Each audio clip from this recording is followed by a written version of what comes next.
Well, the inspiration was like just waiting for its moment, and was continuous. Straight on through. Like, whoa. So it began with like statements, announcements that I received like through oneness. All worth dying for are present and accounted for. It was just a statement. And then the reminder of the scripture that said, "For in those days will come a righteous generation." So it just means that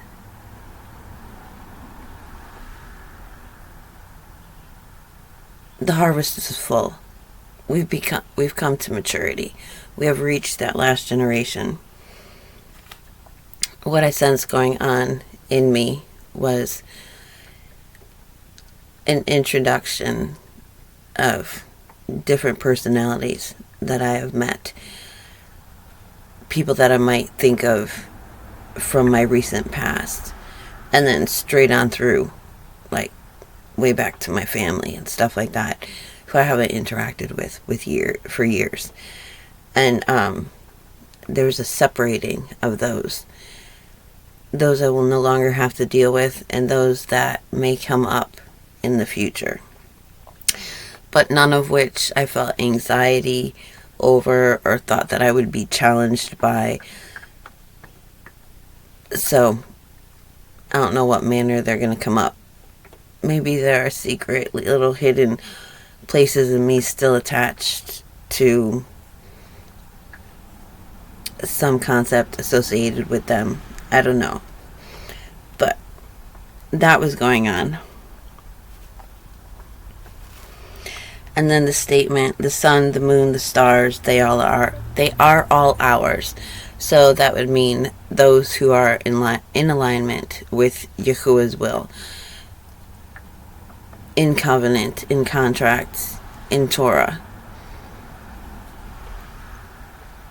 So everything that we see going on, it's all according to Yahuwah's will. It's not will. Let your will be done on earth as it is in heaven. It's that your will is done on earth as it is in heaven. Acknowledge there's nothing going on that is not in accordance with Yahuwah's will. And the scriptures that I was pointed to just prove it. They prove it.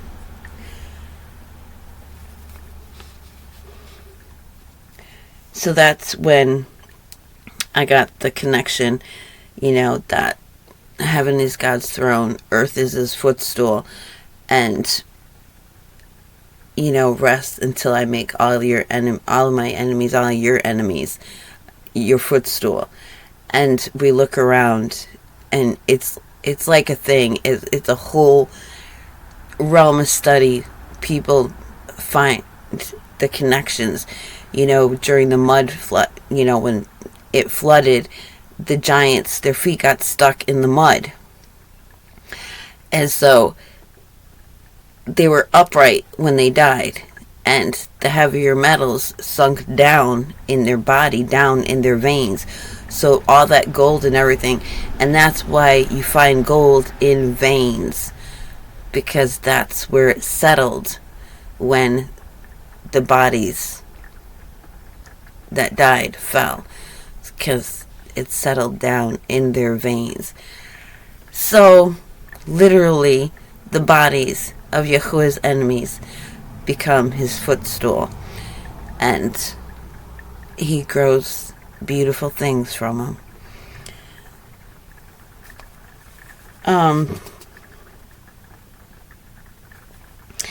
And those who are plagued with perfectionism, like, it was just so me.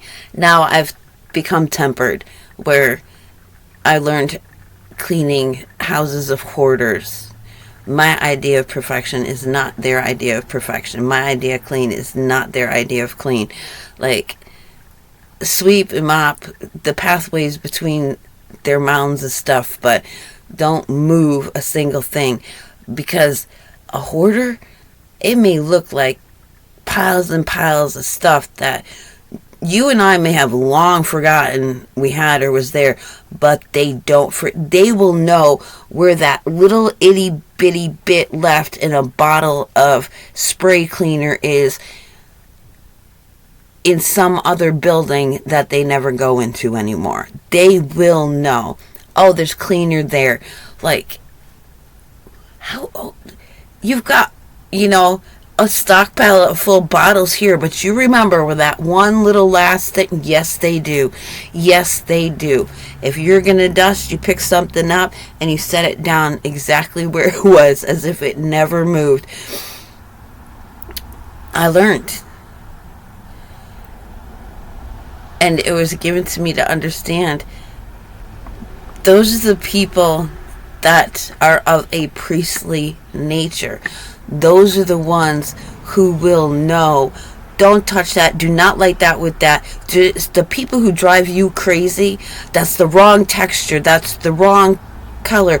No, that has to be moved. Like, those are the people who are of a priestly nature. Like, that's just what was given to me.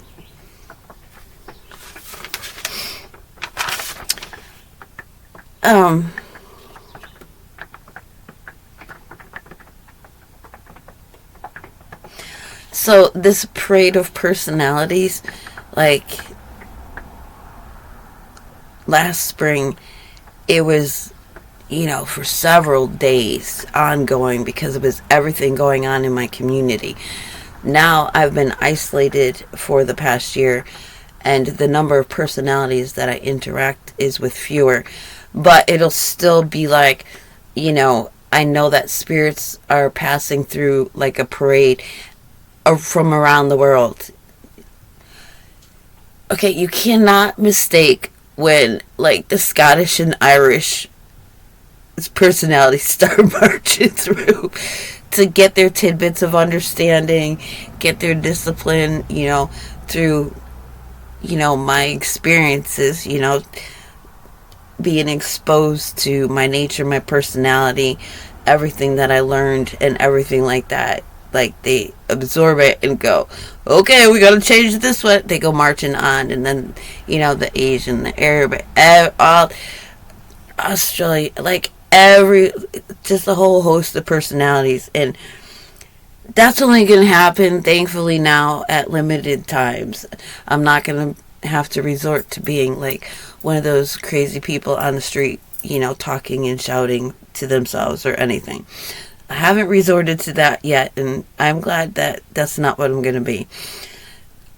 There will be boundaries. It will be kept in check, and it might be for like high sacred days, set apart times like this, which is okay. I can handle it because I'm isolated, and I imagine if I'm ever around, in a community, they would understand that this is what's happening.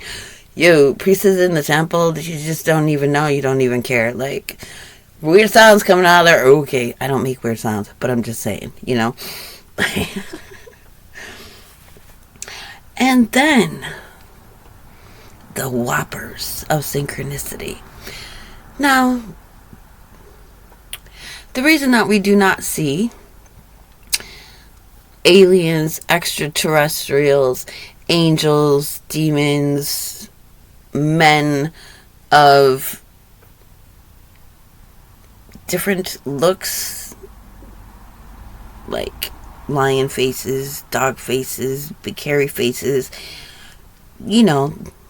absolutely everything else on the life spectrum other than human and designated livestock. I mean, I was sitting there and like, okay, Yahuwah, you have led me purely by accident. I just stumble into the right reading of the right thing at the right time. Information comes to me at the right time where I'm not expecting any great revelation or any exciting perspective. So I'm just going to leave it up to you. Here's the Sefer, because it's just all the books. And I closed my eyes, I guided my hand, and I felt, and I opened, and okay, which way do I want to be drawn? Here, and I start reading the Tower of Babel in the book of Jasher. And it is given to me by reading it, like, why we don't see these things. And then I had just posted, if you click on posts for my channel, you'll see the 33 extraterrestrial beings or whatever. And one of them has like an elephant-like trunk, and the man explains that people who are mixed of this race, who are descendants of it, are the ones who are obese. Like, no matter what they do, they're just like 3,000-4,000 pound people, and it can't change. That they are descendants of these elephant-nosed people. And there's still, because I have never had it smack in my face, living, breathing reality, there's still part of me that resists all this. Don't look at like I'm all in, believe it, like, no, I'm not off in the woods hunting or expecting to see these things. I'm praying that I will not collapse or be really like freaked out if one is coming in love and, you know, in alignment with Yahuwah's kingdom. Like, I'm praying about this. Let me be ready. Let me be prepared. Because I see them in the third eye. Like, when I close my eyes, it's nothing for me to see the ones we say are ape-like.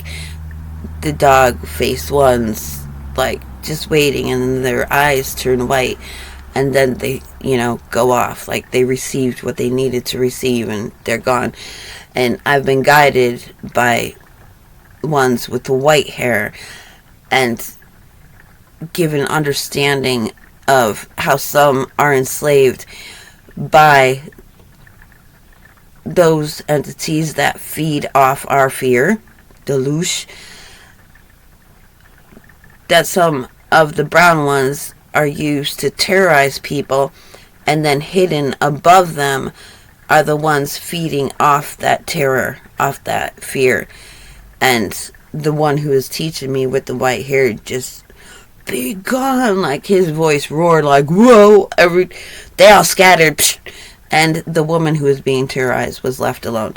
So I've had these experiences, but never in person. I've been fully awake, walking through the woods. I'll suddenly feel fear, and I'm like, alright, why are you projecting fear at me?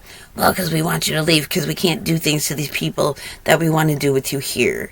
Like, well, then give me the money and I'll leave. Like, I can't, there's no money for gas for my vehicle. Make sure I get it. And sure enough, I get just enough money for gas in my vehicle, and I'm down the road. Because I see, no matter what I share with these people, like, without even preaching, just love, jumping in with work, helping, like, chiming in, participating. They don't want that. They like their way, that just, they're like blinded. No, they don't want anybody else in the mix. They know what they want to accomplish, and they don't care if it's in violation of, you know, good treatment of the land in cooperation with the way the land needs to work. They don't care. They don't care. So that's the fullness of my extent. So as I'm reading in Jasher, I've been reading like with the Hebrew name, so it's Jasher. But this tower was not like a lighthouse or, you know, an air traffic control tower. No. When Yahuwah destroyed it, 1/3 of it was left, and that 1/3 took 3 days to walk across. We are talking about an entire small country structured in stone. And if you go back and you read like old histories, fairy tales, myths, at the tops of pyramids and big stone towers that were built just so to channel energy, it was normally a woman would be at the top, and she'd have like a big round thing that was like mirror, and it was an energy weapon where a great beam of light could come shooting out and destroy things. So we're talking about powerful lasers. And it talks about how, and this is another lesson that comes out of it, they're building this thing. When did they decide to build it? Why did they decide to build it? Well, Nimrod was king over all the earth, so all his known world and everything that was relevant to him. And he was secure. The people were secure. And they noticed the war's going on up in heaven, and they don't want to be overcome by this war that's going on over in heaven. They're secure, and instead of, oh, okay, now everything's safe, we're fine, let's seek Yahuwah, let's invest in our people, no, every time too, it seems like every time Yahuwah's people get secured, they're like, I think I want to go do that. And then they get into all kinds of trouble. And it's no different in this case. They start shooting arrows up into the heavens, and blood and stuff is coming down, when these arrows, these missiles return, and they're like, oh, okay, we killed all the gods, all the Elohim up in heaven. We're fine now.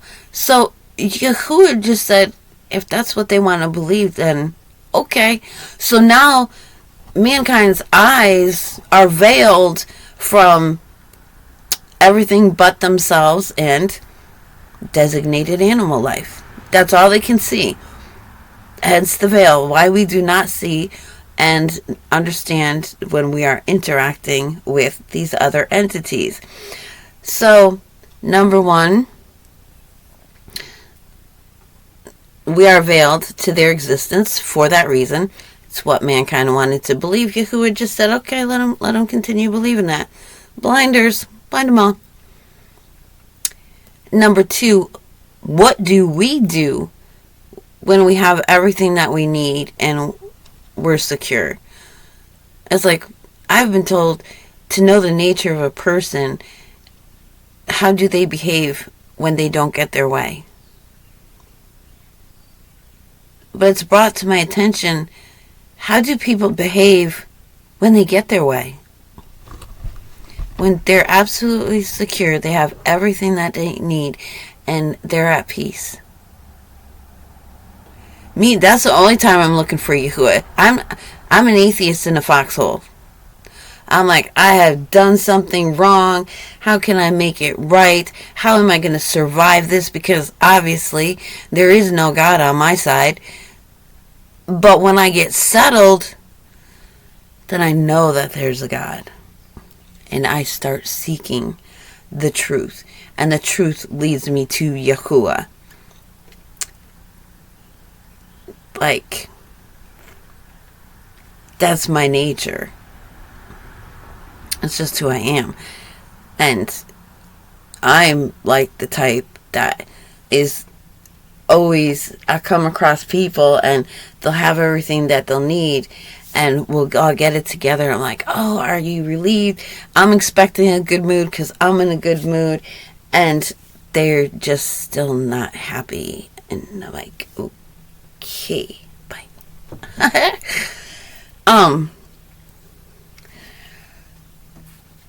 So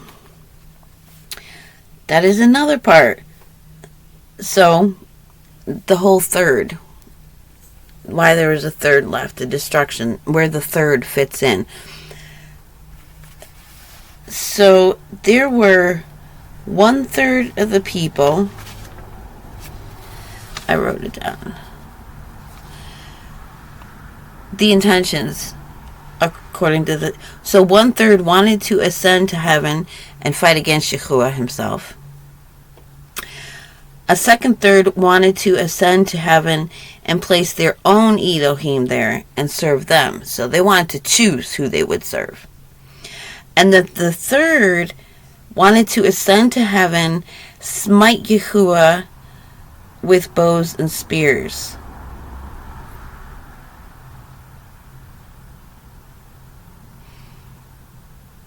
So one just wanted to fight with Yahuwah.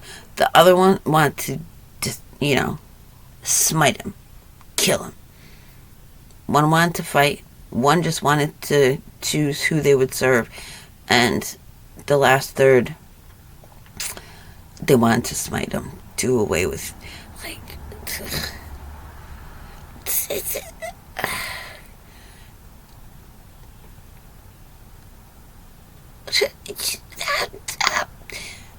it's not possible. It's limitless, boundless.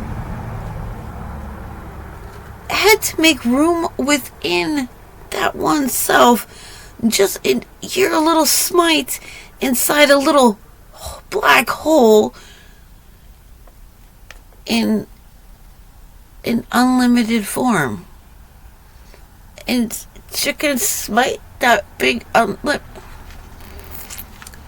Oh, how we do deceive ourselves and how we are deceived. But that's because we choose to be. Okay, they chose to be deceived. So this goes back to, here I am. I just get exposed to these elephant-nosed people. And I'm still like, oh, come on. But then, the thirds. So, the second group that wanted to ascend to heaven and place their own Elohim there and serve them, they became like apes and elephants. Yahuwah said, change your form.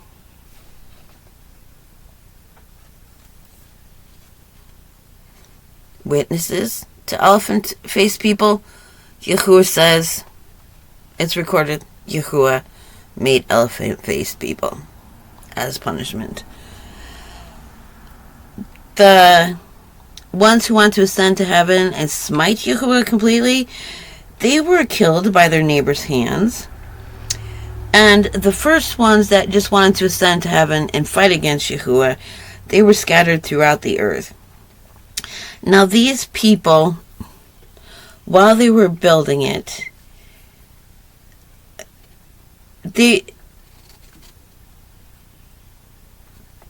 men would fall while they were in the construction. They wouldn't even give him a second look. Will somebody fill in here? Dude fell off. Come on now. Come on. Here. Passing it along. You know what I mean?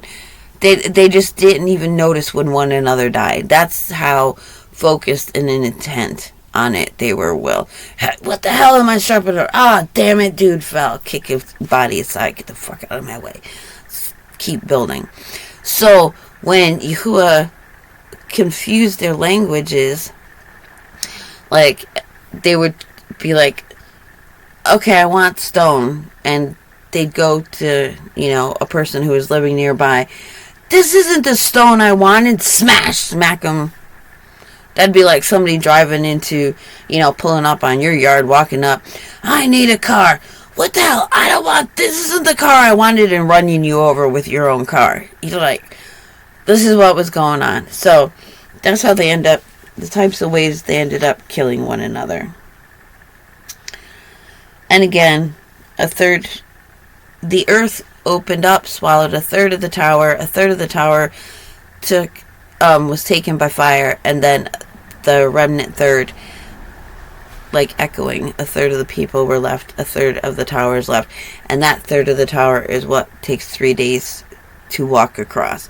So somewhere on this earth is the remains of this tower that takes 9 days to walk across. That's some big amount of land.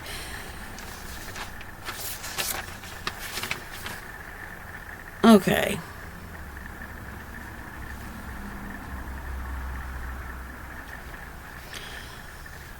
So, lesson, they attacked even in their thoughts and hearts, Yahuwah.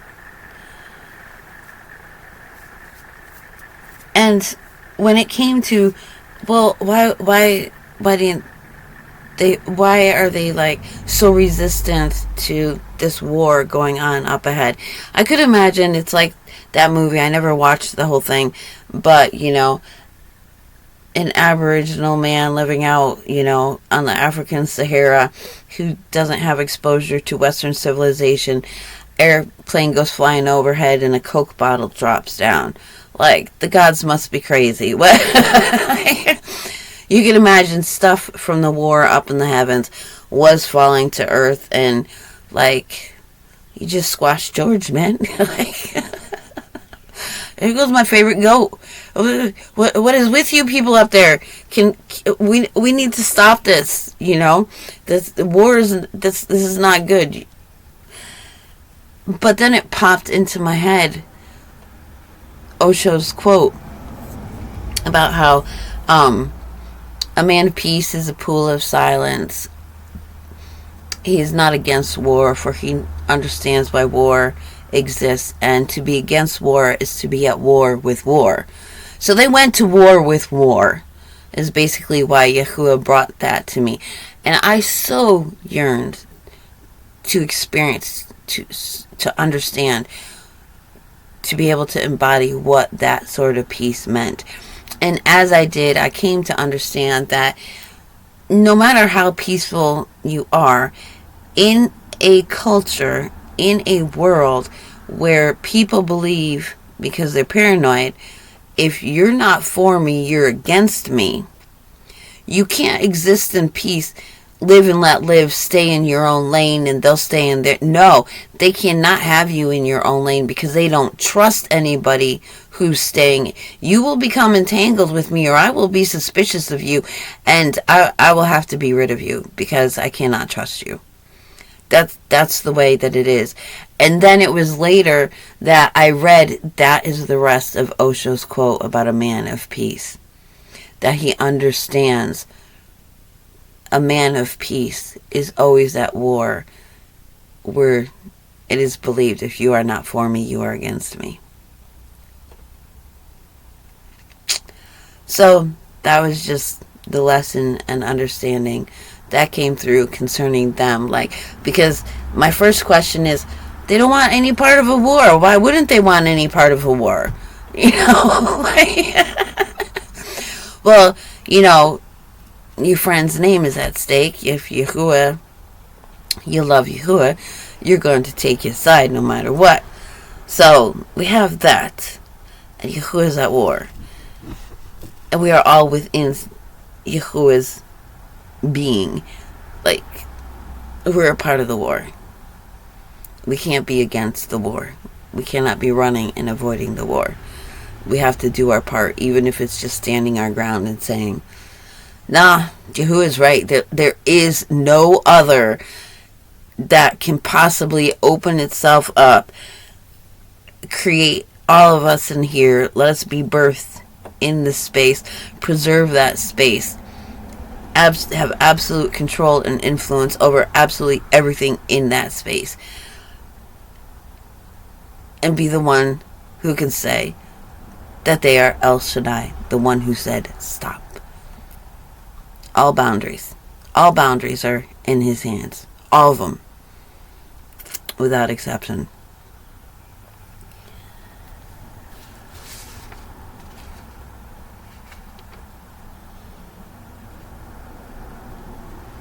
So it was kind of cool how it just synced up, like, inspired without realizing it. See, I live so much in inspiration that I don't even realize that it's inspiration till I come across somebody who's like, oh my goodness, you have no idea how blessed you are. You have birds in your trees. I live down the road. There are no birds in my trees.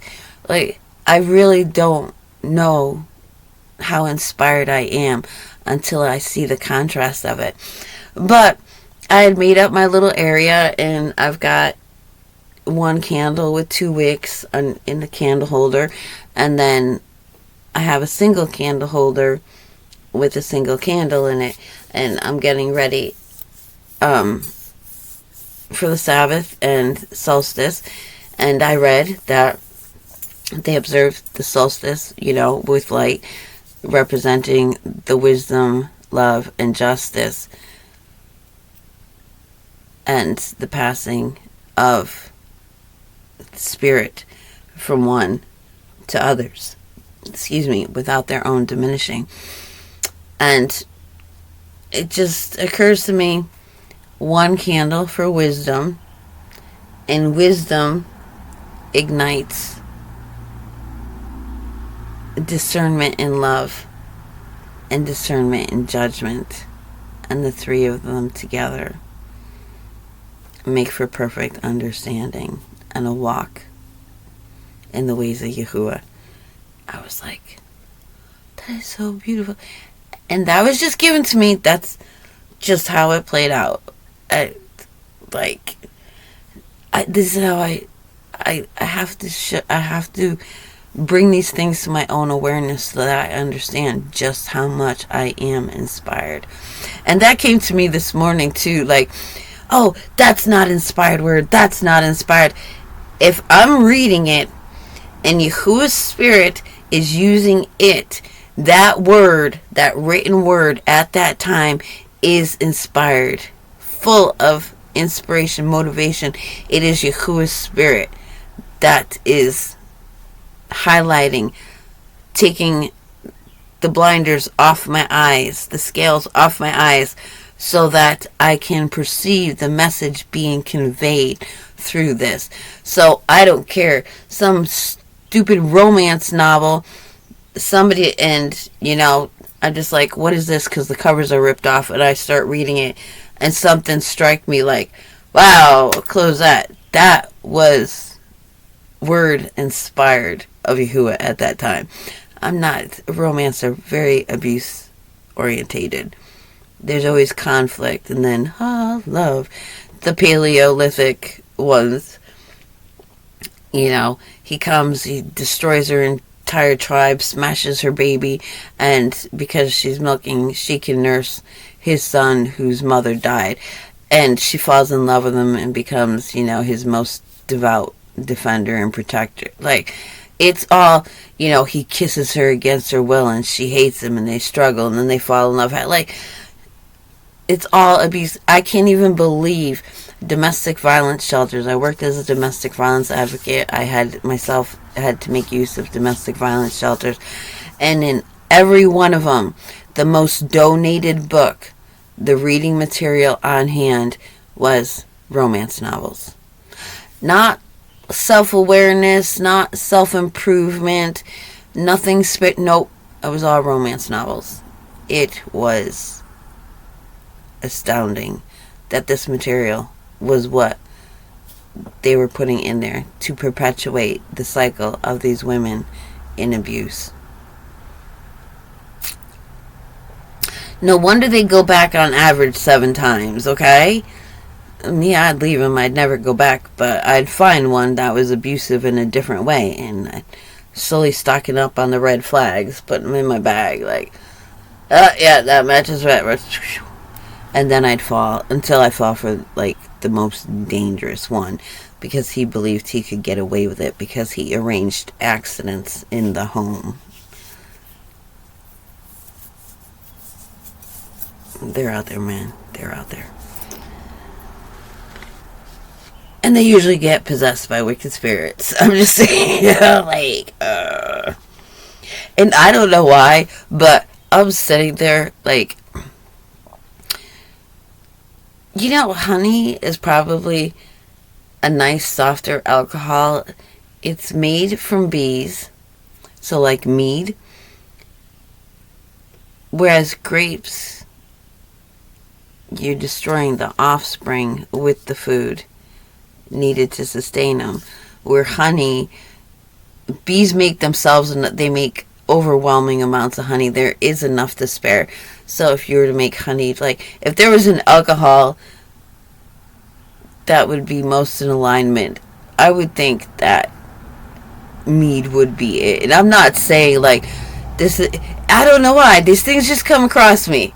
Like, it is what it is. Just, and I'm not making any law, and I'm not correcting Yahuwah, because obviously Noah loved his wine.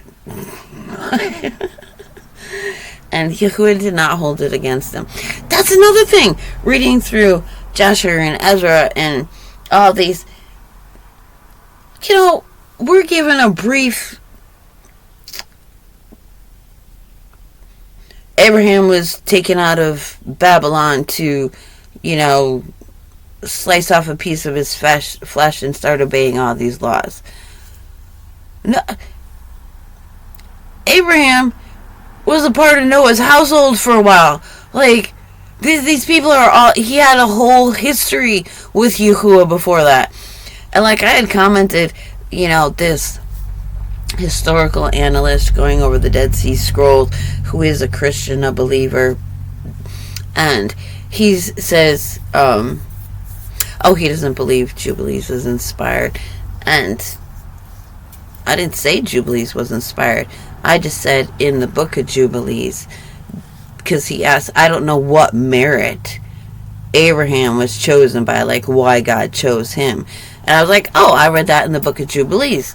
It's because he was the only one in all the earth who was serving, Yahuwah. And the man himself who was teaching answered just like, the book of Jubilees isn't inspired. It doesn't change that there's an answer as to why, to, what merit Abraham had. And then they deleted my whole comment, except for the initial one. That's it. And the next comment I get is, why would you believe that liar Abraham? I'm like,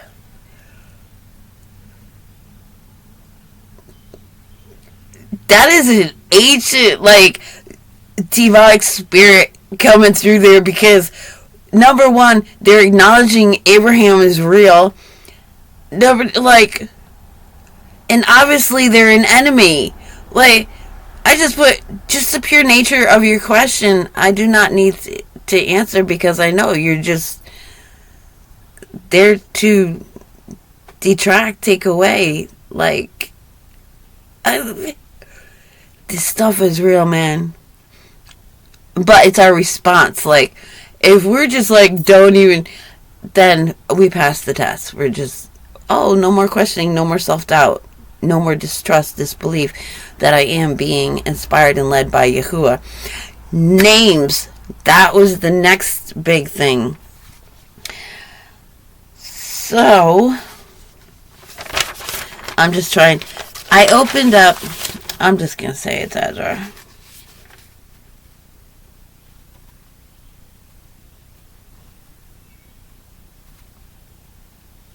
Yep, 1 Ezra, chapter 3. So, Yeshua is not shortened form of Yahusha.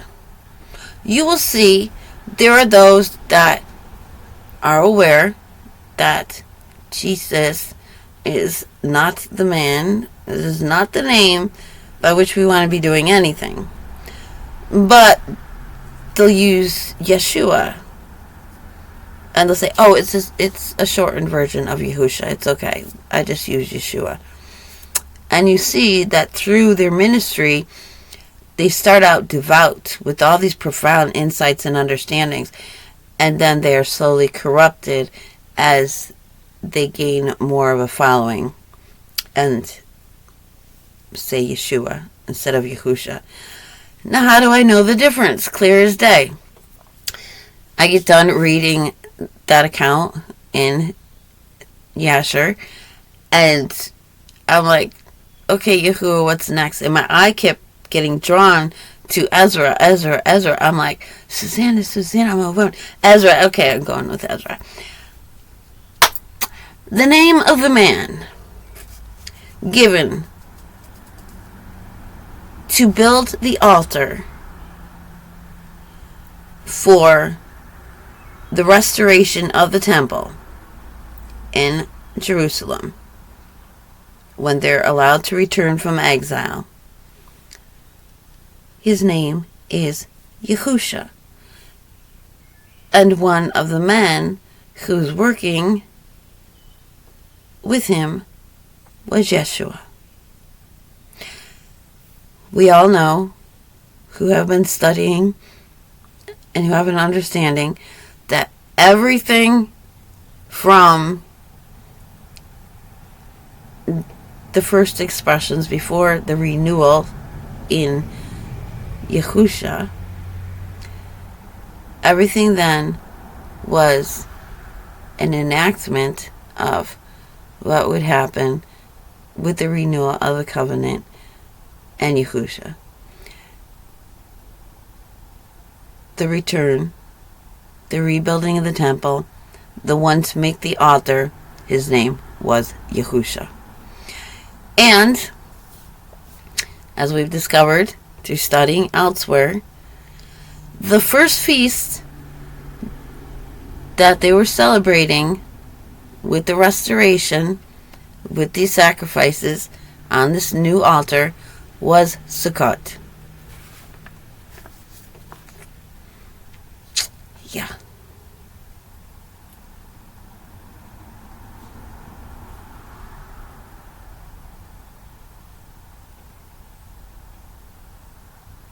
So there it is.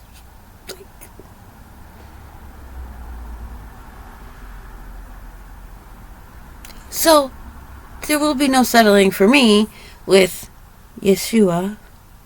It's Yahusha. With Yahuwah as the Father. And that is it. And again, you'll find plenty of information elsewhere how people went from being called Yehudis, Judeans, from the tribe of Judah, to Jews. They take out the Yah, hallelujah, praise Yah. Yah, when you go through the Sefer and all the restored names, it's like you're saying Yah every other name, because all their names were significant of Yahuwah's activities on earth.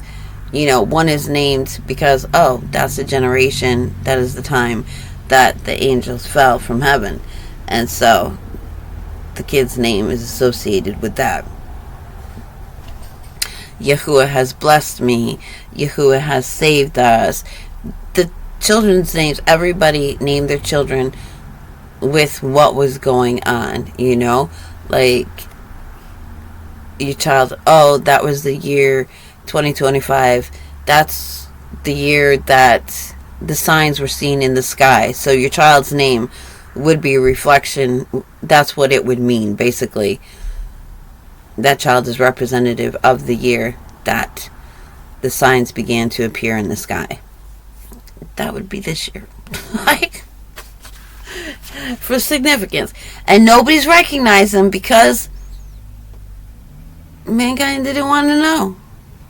They believed they conquered it all. So you walk in your false beliefs.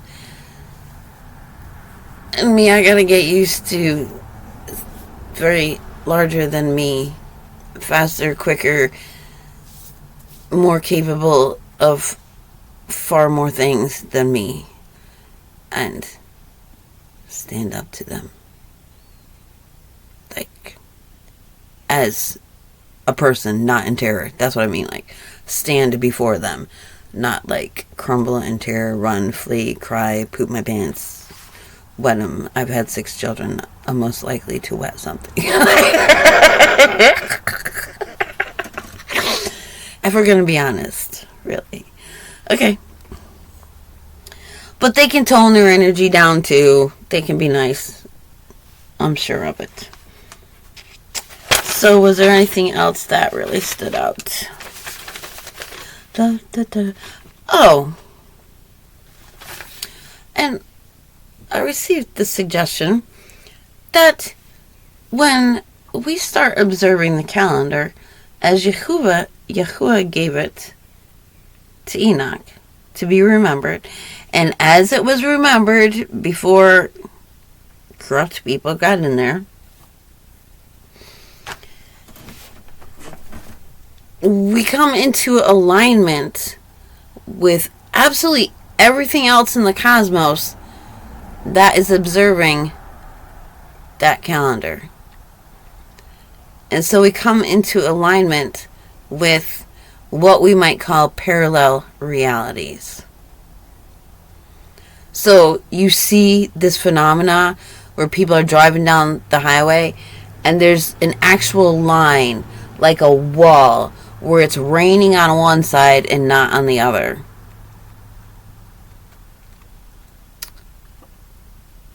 Somebody's doing stuff that's causing rain over there. If it's torrential and bad, then, they're being flooded and inundated for a reason. If it's soft and gentle and you see all the grass is green, there's somebody doing something right in that area. You might want to find out what it is. Like, oh, how close are they to Yahuwah? And then others will pass right by and not even notice. Oh, it's suddenly raining. Keep driving. Oh, now it's clear. Okay, good.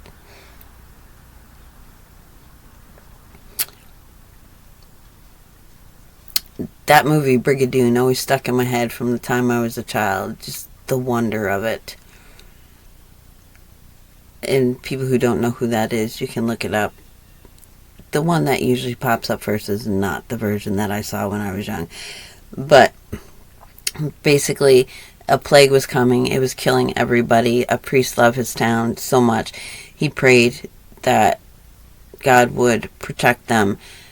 And so he was given things to do to protect his town, that the people would sleep for 100 years, wake up for a day, and then sleep for another 100 years. And as long as none of the citizens left the town, they would continue to be protected from the outside world by only waking up and being revealed and exposed to the potential of other people, knowing that they were there every 100 years. And so that gave me a concept when I was young for a parallel reality, an alternate reality, and how that could be possible, that it could even be possible. And I know it's fake, it's a myth, it's like elephant nose people, which are real, because I have two different sources. One that doesn't, maybe the guy is a believer in Yahuwah. I don't know. I just know he explained all the different types, and that was one of them. I had never heard of it before. And then immediately following, I am led to scripture that says these things exist, and it was Yahuwah's doing. He did this to them. So, Yahuwah is going to help you decide for yourself. And then reading Bell and the Dragon, I knew Yahuwah was listening. It's like, any king, like the movie Anna and the King. And I know I keep referring to movies, but this is how people, they're gonna know that more than they will scripture. And it gives us a picture. But she goes in and she's supposed to be reading the accounts so it make him sleepy and bored and all that. And instead she switches it up and she starts reading, a love story. And when somebody falls in love with the stories of Yahuwah's people, they fall in love with Yahuwah. Like, what kind of God has people like this? And so, just the falling in love of a king through a woman with Yahuwah, that's like how Yahuwah, when we read the stories of the people who Yahuwah has esteemed, there's sentiment there, there's love, there's, we're all sitting around metaphorically in heaven reading the story, and they're reflecting and remembering, and all the devotion, the pure love, and I came in, and they get to relive with a new voice and a new somebody adding to it, like, becomes more powerful with each one of us reading it and falling in love with it and appreciating just and being able to experience and embody the sentiments. It adds to it, and so the stories become more powerful and greater and more valuable and more joyful in experience with each one of us who add our voice in reading and appreciating them. Hanging around around the bonfire or the fireplace in winter. Anything else?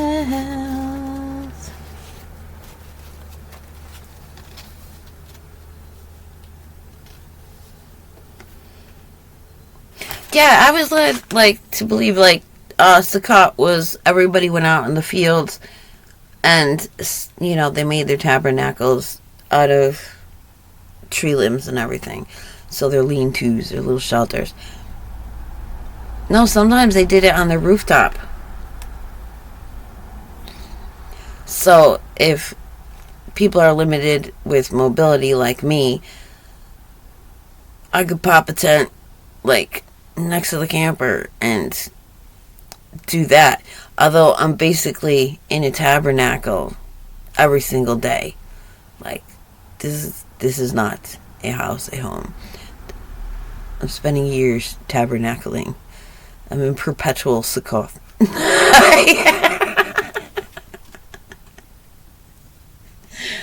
Which doesn't mean I won't get in a tent. Because it's just the way I am. And I do like it better, weather permitting.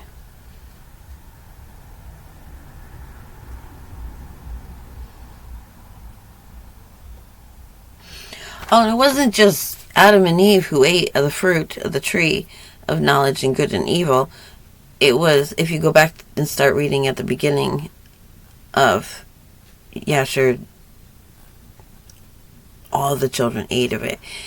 And I was sitting there thinking, I don't know why, shrooms popped into my head. Hallucinogenics.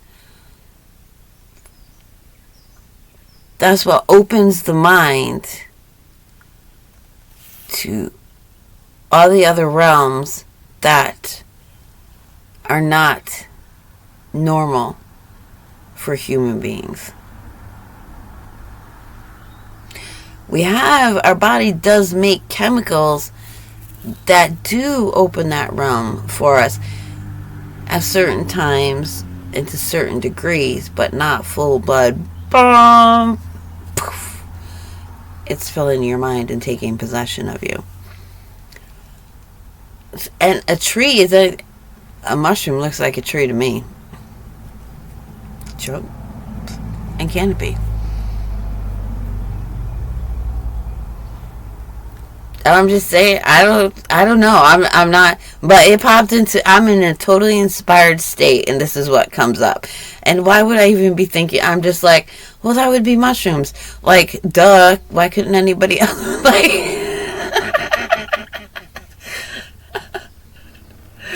They was day tripping, man. That's what they did. Oh. Dang. Because even I've been told, I've seen information that says even your mushrooms that you buy at the grocery stores and stuff, you're supposed to cook them first. You're not supposed to eat raw mushrooms because they all have a certain degree of that, a certain amount of that in them. And so if you eat raw mushrooms, then you're exposed to it. Which, I used to love salad. I'd make salad every day, and I would just cut up mushrooms from the grocery store and put it in my salad. I knew it tasted like it shouldn't be that way, but it was fresh. It was natural. Back then, it was more natural. And that's what I was craving. So, that's what I did. And that's just what the things that pop into my head. So, I'm not writing it in stone. I'm just saying, oh gosh, that would be so funny. And probably more likely to be true. Unbelievable. Like, and the whole they're turning to making it, part of treatment, like in the mental health field. Here in Vermont, they're doing it. Like, under supervision, people can come in and they can trip on mushrooms. Like, a tree, weed. Don't partake of that. You can eat weed.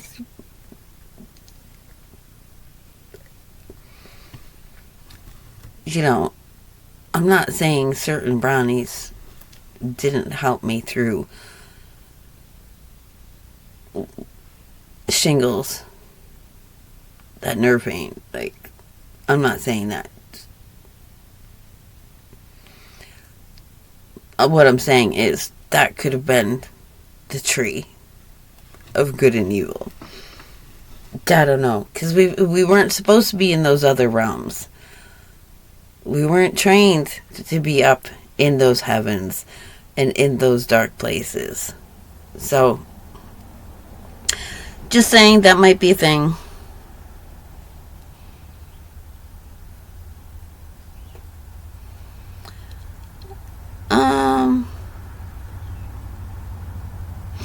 Yeah, I always thought, the clothing, the animal skin was the corruptible flesh that Adam and Eve were clothed with. Like, they were just beings of light.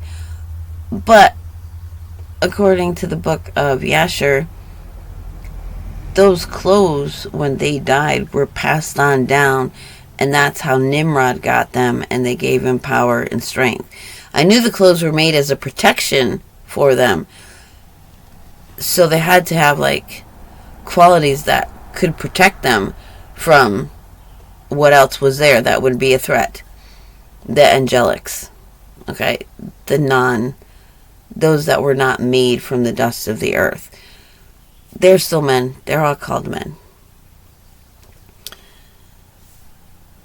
But apparently, they were literal garments handed down. And somebody's got them somewhere nowadays, and all the super elite are looking for them because they'd sure like to wear them, especially now. I just don't even know. And then the sign, just like Yahusha. Again, there was a sign when Avram was born. One star in heaven came and devoured 4 other stars, and Nimrod's magicians and all them went to him. They're like, oh, we gotta tell him, because if he finds out later that we knew, then we're gonna be in big bad trouble with him. So we're just gonna have to tell him about the sign and the interpretation. And so that's when, just like Yahusha, Avram was hidden from the ruler who wanted to kill him, because at his birth it was foreseen that he would end up ruling the earth, his seed. He would become such a great nation. And so, also throughout that book is, mentioning how he and others who followed Yahuwah before him, who he had one-on-one contact with, which we aren't led to believe. Never mind. They talked about everlasting life. They taught everlasting life throughout it. And Abram, his whole life experience was exactly what happened with Yahusha. And again, the man who was given to put that altar together so that the temple could be rebuilt around it was Yahusha. No. Which one? Yes, it was Yahusha. Yeshua is the one that was working next to him. 2 different people, 2 different names. That's why the difference is important. And the first feast was Sukkot after that. To give you an idea what season this stuff might be happening in. And so far, I'm pretty sure those are all the highlights, my little treasures, my little revelations that came out of the Sabbat on the solstice. Which, I'm still like, okay, so number one would be put in the box that I'm making a calendar, would be Sunday at sunset. The first day of summer would begin. Because I am not going to call a month Tammuz. I am not going to call, I don't care what they are called the months. I'm sticking with what Enoch said. Early spring, mid-spring, late spring. It is now summer or early summer. Then the next month will be midsummer and then late summer. And then it will be autumn or fall. And I believe there's a day in between there that doesn't get numbered. I got to go back and read Enoch again before the end is, before late summer comes to an end. Like, I have to understand all of it appropriately. I might be I may be stuck between two parallel realities. Like, shoot, I'm one day off. Okay. Because I could be, if I was celebrating the solstice, would it have been the day before because the sun is highest in the sky on this day, and this day is a part of the day before. And so, but it couldn't be the first day of the week, what we called Saturday,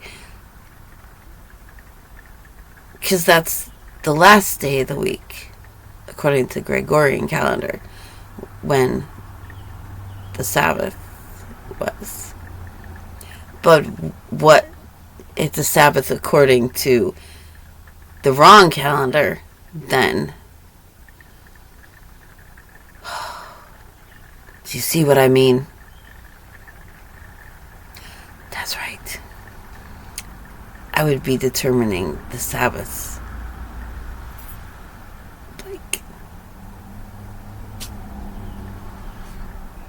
But still, if the solstice was the in-between day that doesn't get numbered, then again, Sunday is the first day.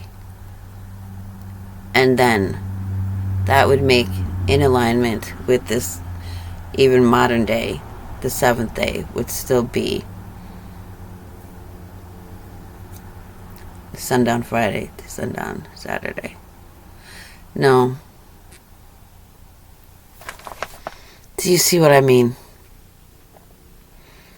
The clarity will be given to me. Because if the last day, the seventh day, is on a Saturday, Saturday doesn't begin until sundown.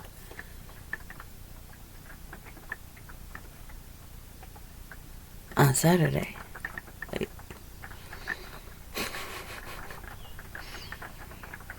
And this is why they have a hard time discerning about the whole Passover and everything. Is it sundown on Friday to sundown on Saturday? If Saturday is the last day of the week, Saturday doesn't begin until sundown on Saturday.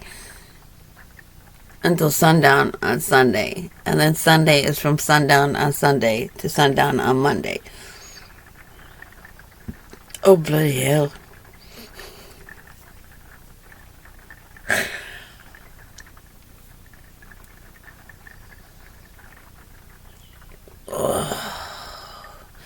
But still, I've got it right, because the first day of the week would be at sundown tonight.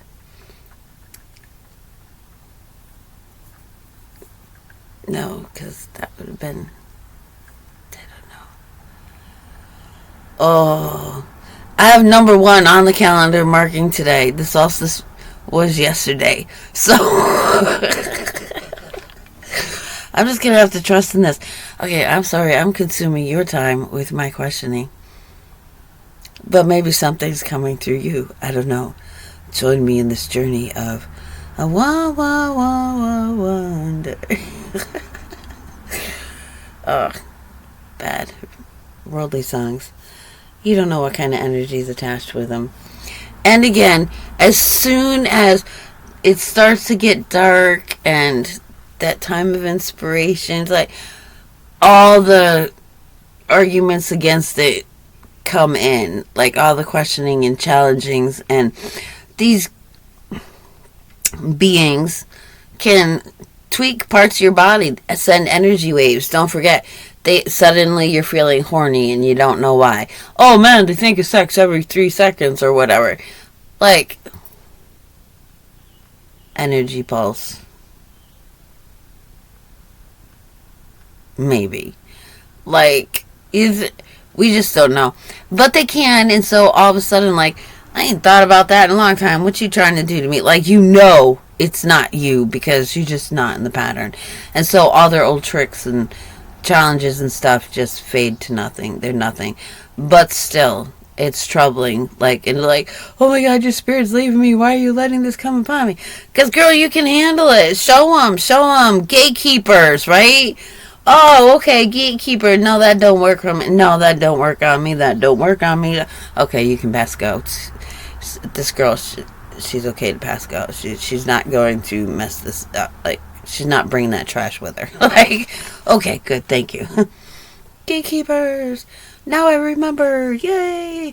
So it's a matter of remembering the patterns, the lessons, what to look for, what to be drawing out of things. Happy journeying. If happiness for you means coming into alignment with Yahuwah's ways, okay? Yahuwah's will.